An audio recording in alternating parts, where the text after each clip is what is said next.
देखिए इसमें top 50 current affairs और न्यूज देख रहे हैं हम 2016 की, जो कि सभी एग्जाम्स के लिए इंपॉर्टेंट है। State PCS, UP PCS, MP PCS, अभी जो आरओ एग्जाम है उसके लिए, और भी जितने एग्जाम्स होंगे एसएससी और इवन यूपीएससी के लिए भी, क्योंकि इसमें मैंने हिंदी और इंग्लिश, देखिए इसमें हिंदी और इंग्लिश दोनों मैं बताऊंगा, और पिक्स भी मैंने कई सारी इसमें कलेक्ट किए हैं।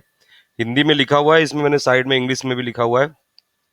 पहला पार्ट देख चुके थे हम लोग और सेकंड पार्ट देख रहे हैं इसमें भी।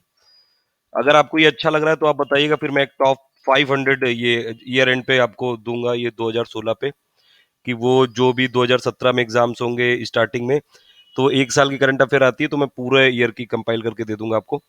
अगर आप कमेंट करके बताइए कि इसमें आपको ये चाहिए 500 वाला कि नहीं।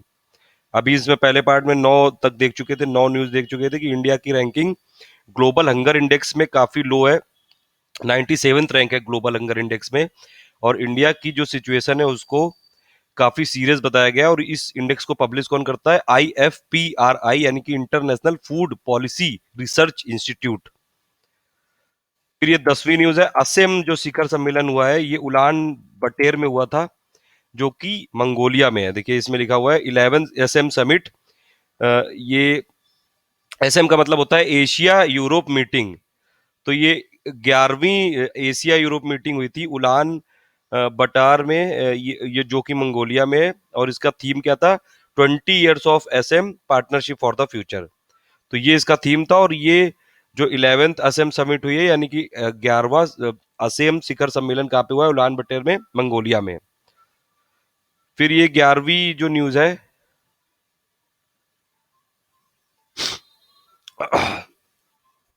कि 11 सितंबर को, ये अक्टूबर माह में, सितंबर अक्टूबर माह में, मतलब ये पूर्वी दक्षिण अफ्रीका में कौन सा तूफान आया था? पूर्वी दक्षिण यानी कि साउथ ईस्ट अमेरिका में कौन सा तूफान आया था? मैथ्यूज आया था, ये आपने देखा ही होगा न्यूज में। तो ये मैथ्यूज आया था, इसका नाम याद रखिएगा। 12वां है कि अभी देखिए ओपन डेफिकेशन फ्री के लिए काफी सारे गवर्नमेंट ऑफ इंडिया प्रोग्राम चला रही है, जैसे काफी मतलब एफर्ट लगा रही है, जैसे स्वच्छ भारत भी उसी डायरेक्शन में है कि ओपन डेफिकेशन फ्री बनाना है इंडिया को।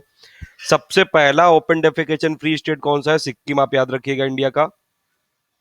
और दूसरा कौन सा है? अभी हिमाचल। तो ये दो आप याद रखिएगा, ये दोनों state overall open defecation free हो गए हैं। लेकिन अगर आप शहरी इलाकों की बात करेंगे तो ये अभी लेटेस्ट न्यूज है कि गुजरात और आंध्र प्रदेश को अर्बन एरिया में ओपन डेफिकेशन फ्री डिक्लेयर कर दिया गया, यानी कि शहरी क्षेत्रों में गुजरात और आंध्र प्रदेश मुक्त हो गए शौच से, जो खुले में शौच करते हैं उनसे मुक्त हो गए। 13 है, ये महिला उद्यमिता पार्क खोला गया है अभी उत्तराखंड में। इंडिया का पहला महिला उद्यमिता पार्क, यानी कि उत्तराखंड ने लॉन्च किया। Uttarakhand state government has launch the women's entrepreneurs park of Uttarakhand on, ये मैंने न्यूज उठाई इसलिए लिखा है, तो the first industrial park in the country exclusively for women entrepreneurs. ये कहाँ पे लोकेट होगी? सीतारगंज उधम सिंह नगर डिस्ट्रिक्ट में। तो इंडिया का पहला industrial park specifically exclusively women entrepreneurs हैं, यानी कि जो महिला उद्यमिता है उनके लिए खोला गया है। और ये किस स्टेट में खोला गया है? उत्तराखंड में। उत्तराखंड वालों के लिए काफी इंपॉर्टेंट न्यूज है। और उत्तराखंड में किस जिले में? सितारगंज में, उधम सिंह नगर डिस्ट्रिक्ट में सितारगंज नाम की जगह पे। तो इंडिया का पहला इंडस्ट्रियल पार्क खोला गया है उत्तराखंड स्टेट में, ये आप याद रखिएगा। अब देखिए इंडिया में नेशनल पार्टीज, जो पॉलिटिकल पार्टीज होती हैं, इनको रिकॉग्निशन देता है इलेक्शन कमीशन ऑफ इंडिया। और अभी तक इंडिया में जो राष्ट्रीय दल थे वो 6 थे, 6 थे, और अब हो गए 7, क्योंकि तृणमूल कांग्रेस जो कि ममता बनर्जी की पार्टी है, वो उसको अब नेशनल पार्टी का दर्जा दे दिया गया है। तो अब टोटल अगर आप देखेंगे इंडिया में राष्ट्रीय दल कितने हैं, यानी कि नेशनल पार्टी इंडिया में कितनी, नेशनल पॉलिटिकल पार्टी, उसके लिए कुछ क्राइटेरियाज होते हैं, कुछ टर्म्स होते हैं कि आपको इतने नंबर, इतना परसेंट सीट कुछ स्टेटों में करनी होती है, इतना नंबर ऑफ वोट, वो मैं आपको बता दूंगा अभी अलग वीडियो में। टोटल अगर आपको चाहिए तो बताइएगा, मैं उसकी कंडीशन का एक छोटा सा वीडियो बना के दे देता हूँ कि कैसे किसी भी पॉलिटिकल पार्टी को ये नेशनल पार्टी का दर्जा और स्टेट पार्टी का दर्जा कैसे दिया जाता है। तो अभी आप याद रखिएगा, तृणमूल कांग्रेस को राष्ट्रीय पार्टी यानी कि नेशनल पार्टी का दे दिया गया स्टेटस। अब टोटल इंडिया में 7 राष्ट्रीय दल हो गए, 7 नेशनल पार्टी हो गई हैं। उनके नाम ये देखिए लिखे हुए हैं, कांग्रेस, भारतीय जनता पार्टी, दोनों सीपीआई पार्टी यानी कि communist party of India, communist party of India Marxist वाली, सीपीआईएम, और फिर बहुजन समाज पार्टी, यानी कि बीएसपी मायावती वाली, और एनसीपी शरद पवार वाली, national Congress, nationalist Congress party, और फाइनली लास्ट में ये सातवीं जो पार्टी बनी, तृणमूल कांग्रेस। फिर 15वीं न्यूज है, सौर सुजला योजना कहाँ पे प्रारंभ हुई? सौर सुजला योजना को पीएम मोदी ने लॉन्च किया था सबसे पहले छत्तीसगढ़ में।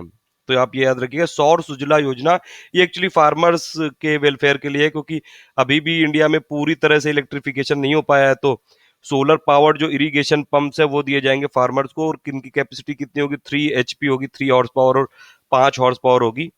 3.5 लाख और 4.5 लाख के हैं। तो इसको ये गवर्नमेंट ऑफ इंडिया ने लॉन्च किया है, सौर सुजला योजना नाम है इसका।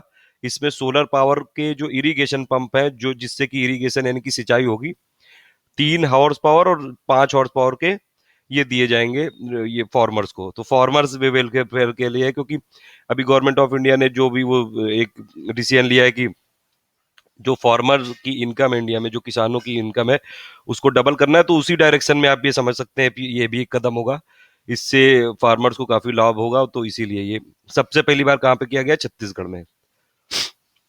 ये वाली न्यूज पे तो मैं पूरा वीडियो ही बना चुका हूँ। 500 और 1000 के नोट का जो बैन हो गया था 8 नवंबर को, प्रधानमंत्री जी ने 8 बजे रात में जो पूरा लाइव कॉन्फ्रेंस करके सब टीवी चैनलों में ये डिक्लेयर किया था कि 8 नवंबर यानी कि 9 नवंबर से ही बंद हो जाएंगे। तो 8 नवंबर को हुए थे अमान्य घोषित।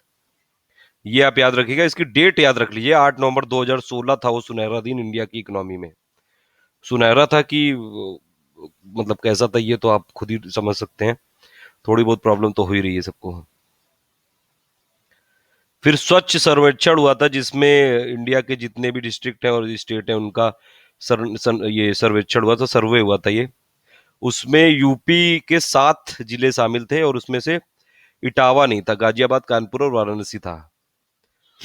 फिर ये स्मार्ट गंगा शहर योजना ये लॉन्च की गई कब? ये लॉन्च की गई थी 13 अगस्त को। देखिए लिखा हुआ है 13 अगस्त। तो स्मार्ट गंगा शहर योजना ये लॉन्च की गई थी ये 13 अगस्त को। और ये देखिए, जो नमामि गंगे का प्रोग्राम है गवर्नमेंट ऑफ इंडिया का, एक पूरा इंटीग्रेटेड और कॉम्प्रिहेंसिव प्रोग्राम है, उसी के तहत ये कुछ स्टेप हैं कि ये यूनियन मिनिस्टर जो वाटर रिसोर्सेज, देखिए इस पूरी मिनिस्ट्री का नाम भी आप याद रखिए, ये भी पूछा सकता है। पहले वो वाटर डेवलपमेंट मिनिस्ट्री थी, अब हो गई ministry for water resources, river development and Ganga rejuvenation. तो इन्होंने लॉन्च किया था smart Ganga city scheme. 10 important शहरों में किया था वीडियो कॉन्फ्रेंसिंग के जरिए। वो कौन कौन से शहर थे? हरिद्वार, ऋषिकेश, मथुरा, वृंदावन, वाराणसी, कानपुर, इलाहाबाद, लखनऊ, पटना, साहिबगंज और बैरकपुर। और ये national mission for clean Ganga, ये जो गवर्नमेंट ऑफ इंडिया का इंटीग्रेटेड और कॉम्प्रिहेंसिव प्रोग्राम है गंगा क्लीनिंग के लिए, उसमें उसको सपोर्ट करने के लिए, उसके इंफ्रास्ट्रक्चर डेवलपमेंट के लिए, सीवेज ट्रीटमेंट के लिए इंफ्रास्ट्रक्चर डेवलपमेंट करने के लिए। और ये hybrid annuity mode based model पे होगा, जो कि पीपीटी मॉडल पे बेस्ड है। इंडिया में अभी जितने भी इंफ्रास्ट्रक्चर प्रोजेक्ट होते हैं कई सारे उस पे मॉडल होते हैं, जैसे पीपीपी है, फिर हाइब्रिड वाला है, और भी कई सारे मॉडल हैं, ईडब्ल्यूडी है, तो वो कई सारे हैं। उस पे मैं एक वीडियो बना चुका हूँ शायद, अगर आप देखेगा नहीं बनाओ तो बता दीजिएगा, मैं उसमें बना दूंगा अलग अलग से। फिर ये 19वीं न्यूज है, 17वां गुट निरपेक्ष यानी कि नॉन अलाइन मूवमेंट, जिसका इंडिया भी फाउंडर मेंबर था, वो स्टार्ट हुआ था वेनेजुएला में, मार्गरीटा आइलैंड नाम की जगह थी, वहां पे ये हुआ था। और इंडिया की तरफ से ऐसा दूसरी बार हुआ कि इंडिया के प्राइम मिनिस्टर नहीं गए, जबकि इंडिया इसका फाउंडिंग मेंबर था। पहली बार हुआ था जब ये जनता दल से मोरारजी देसाई नहीं गए थे, तब वो इंटरिम प्राइम मिनिस्टर थे। और दूसरी बार मतलब इंडियन प्राइम मिनिस्टर मोदी हैं, और ये कोई व्यस्तता भी नहीं थी यहाँ पे, फिर भी नहीं गए। तो ये एक तरह से इंडिया का नॉन अलाइनमेंट से थोड़ा सा दूरी टाइप की है ये, क्योंकि अब इंडिया नॉन अलाइन नहीं रह गया है। इंडिया यूएस की तरह के काफी क्लोज आ गया है, और रशिया के भी क्लोज है। तो एक तरह से अब इंडिया की नॉन अलाइनमेंट वाली पॉलिसी को जो भी प्रेजेंट गवर्नमेंट है उसको इतना ज्यादा कर नहीं रही है, इतना ज्यादा इसको प्रमोट नहीं कर रही है। वैसे इसको काफी ज्यादा प्रमोट किया जा सकता है। जितने भी वर्ल्ड के जो लो डेवलप्ड इकोनॉमीज हैं, जो पुअर कंट्रीज हैं, उनको साथ में लेके 80 से ज्यादा 120 के आसपास इसके मेंबर हैं, और इसको वर्ल्ड में इंडिया इसमें लीडरशिप अपनी शो कर सकता है, और कई सारे मुद्दों पे एक पूरा एक ग्रुप बना के इसमें इंडिया की आवाज सुनी जा सकती है। तो ये है सेकंड पार्ट। थर्ड पार्ट अगर बनाना हो तो जल्दी से कमेंट कर दीजिएगा।